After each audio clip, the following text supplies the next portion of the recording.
In the chalk stream of the mind, it is always a languid late spring afternoon, the sun always shining on a water that flows cool and clear. They are rivers, but note the slippage in terminology.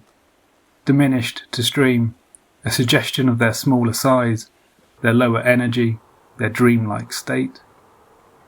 Note also the chalk, for it is the rock beneath that the water is stored in, purified by and pushed through, that makes the chalk streams of England and northern France unique.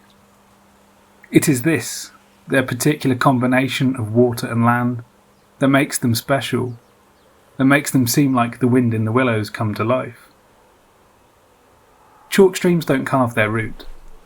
These are not places of a vulgar energy, but of gentleness. The water seeking out the lowest point in the landscape and then ushering itself down, gliding between lush banks lined with the feathery-leaved willows that flicker between green and grey and green with the drifting of the breeze. The drooping branches sway above the flowering white froth that waxes and wanes with the passing months. First cow parsley, then hogweed, then lesser water parsnip, each flower covered with insects, seeking out the pure sugar at their heart. Below in the flow, emerald weeds drift sinuously in the current. Water crowfoot blooms clear of the surface with a white buttercup-type flower, like a lily in miniature. Below the weeds, white-clawed crayfish scuttle, like small squat lobsters over the gravel bottom, from hiding place to hiding place, grabbing at anything edible. It might be fish eggs or decaying plant matter.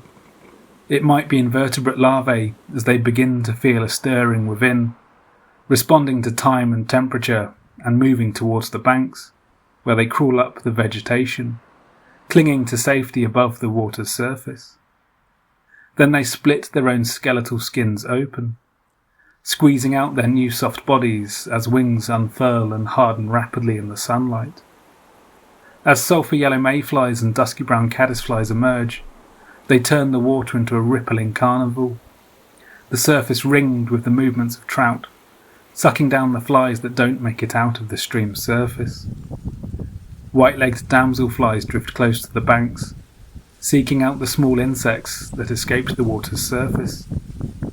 Scarce chaser dragonflies shoot high over the flow, never seeming to land, restlessly seeking out the bigger insects to eat, in the short summer blaze of their life on the wing. As they hunt overhead, salmon seeking sex have followed their noses back from the sea to the gravel bed they were born in, to begin their cycle again, as a milk-fertilised egg wedged in the gravel, washed by the river's flow. One cycle in the flow of a larger cycle, the water's constant movement from deep underground to the sea and the air above and the flowers beside. They compel you to think of them this way, as rivers of life, pristine waterlands, the earth emanating its cleared and polished plasma. Because these are rivers that just have something about them, some magic that others do not.